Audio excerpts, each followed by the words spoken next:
This is something very different. The WAO Toastmasters Club has never done this before, meaning we've never brought in an author and interviewed them. Oh yeah, sure, we brought in some guest speakers and we've had them come and give us their keynote speech. Yet this is the first time where we're taking our message to another level. We are stretching our communication skills this year. We're taking on many experiences this year. And Mr. Burton, you're helping us to kick that off. All right. Very good, very good. Very good. As I mentioned, some of you know that I was driving in my car about a month ago. And I'm listening in rush hour traffic, trying to get to Schaumburg on my way to teach a 6-hour workshop. And I'm listening to Tom Joyner. And on the radio, Tom Joyner is talking about this man in the little known Black history fact. So here I am listening intently, and I went, that man sounds like he has some Toastmaster skills. And as he's talking about the fact that he was one of the first U.S. deputy marshals, how he was an African-American man during the time of slavery, he was a former slave, and he actually had an opportunity to capture the most outlaws than anyone in the history of the U.S. Deputy Marshal Service. And so Tom Joyner says, and this is according to Art T. Burton. And I went, I know him.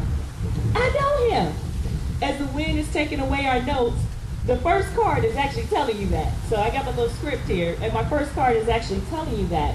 And one of the things I have here that I wrote down, Art, that I wanted to ask you, because I know Tom Joyner mentioned your reference, he mentioned your research here, and I knew a couple of years about all the work that you had done. You basically focus on the African American experience, frontier experience, cowboys even, hence the hat, and how you guys like the hat? How you like his hat? See?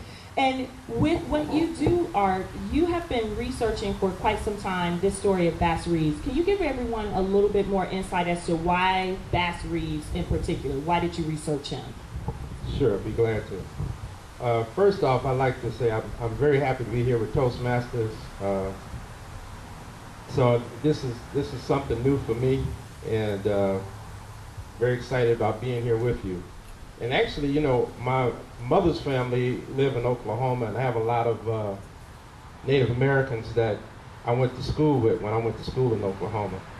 And in Native American culture, they say when you can hear the leaves in the trees, that's the spirits talking, which is very interesting. So sometimes listen to those leaves. But anyway, you were saying about Bass Reeves. The story about Bass Reeves is that something that kind of jumped on me like a grizzly bear one day. I had wrote a column for the South Suburban Standard newspaper for 13 years on blues and jazz, which I always felt was the area that I knew the most about. And I went to a family reunion in Oklahoma, and just in the casual conversation, we started talking about the lack of African American history that was being documented. And my cousin, who I was with, his roommate was with us, and his roommate stated that he was from Reeves Addition in Muskogee, and it was named for a black lawman named Bass Reeves. And so a light bulb went off in my head. I said, well, I could probably write an article about this guy if I got enough information on him. And I started asking my cousins in Oklahoma to find all the old people they could find, and give me their phone numbers, and I call them up. And so when I called them up, it was like they were saying, yeah, Bass Reeves would arrest Jesse James, he'd arrest Billy the Kid, he'd arrest just anybody famous you could think of. And my first reaction was that these people had good sentiments, but this is kind of off the track. Because I grew up in the 50s and 60s, and there was a lot of westerns on TV. You didn't see no black people, and here they talking about a black lawman that at that particular time I was having problems with, because when I first started going to Oklahoma, Jim Crow was very strong, and you just wouldn't think that back in the frontier days they would have black lawmen arresting white people, and so I had real problems with that. So I sent a note off to the University of Northeastern State University in Tulsa, Oklahoma, which is the largest state university in Muskogee, where Bass Reeves died, and I asked them about Reeves Addition. And they sent me a map and a lot of information. They said, well, Reeves Addition is actually named for a white banker. But the majority of the people that live in Reeves Addition today are African American, and they just think that Bass Reeves lived there, and that's why they named the addition Reeves Addition, but it wasn't that at all. And so that kind of shot down that angle of writing the particular article I wanted to write. And I remember there was a barber from Evanston who moved to Denver, Colorado, and started a museum called the Black West Museum. And he was in the basement of a black radio station in Denver, Colorado. And so I called him up and I asked him, I said, was there any black lawman in the Wild West of note that you ever heard of? And the first thing out of his mouth was Bass Reeves. And that kind of caught me by surprise.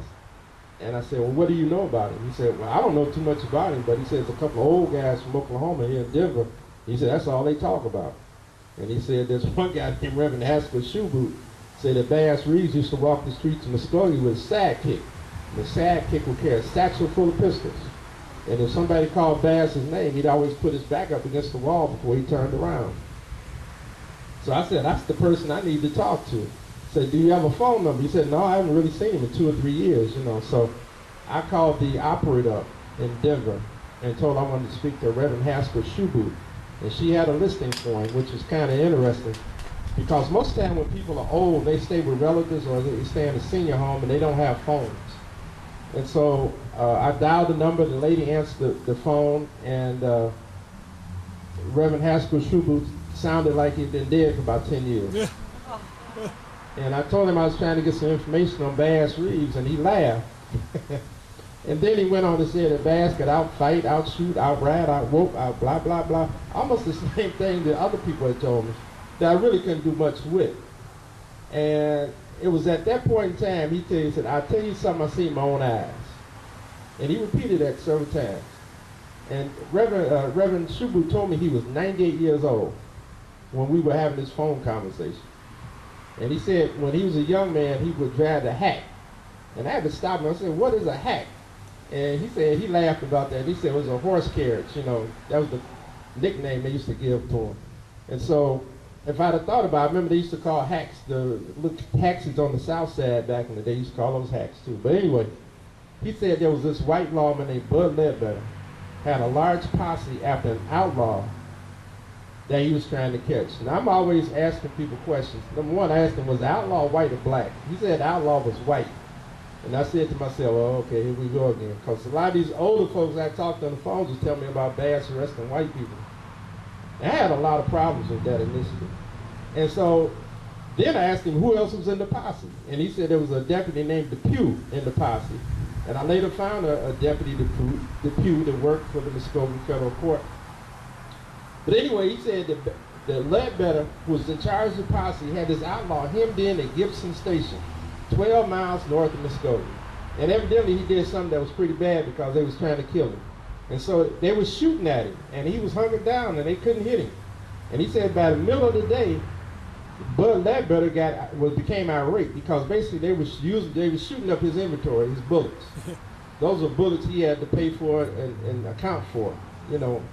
And so he said that Bud Ledbetter told somebody in the posse to go back to Muskogee and get Bass Reeves. Now he said that this was around 1904. This had been late in Bass Reeves' career.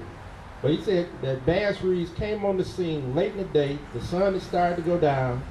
The posse had quit shooting at this guy who was hunkered in real well. And then he said this outlaw jumped up. And I have a Hollywood mentality because I watch so many westerns on TV and the movies. I'm saying, okay, he's gonna jump up and make a run for his horse. He said he jumped up and ran and started running across this field. That burst my Hollywood bubble right there, you know, just completely, you know, because I'm thinking he should jump up and get off on his horse, you know, so that burst that. So he said the posse started shooting at this man as he was running. And he said that they were missing. And Bud Ledbetter hollered at the top of his voice, "Get him, Bass!" And he said, Bass Reeves said coolly and calmly, "I will break his neck." And he said Bass took his Winchester rifle at a quarter of a mile, broke this man's neck with one shot. Wow. Now, when the man told me that, chills went up and down my spine. But I never seen nothing like that in the movie. You know, and I'm saying, so then I got mad. I said, this man, I'm just trying to get some information. And he'd have told me the biggest lie I ever heard in my life.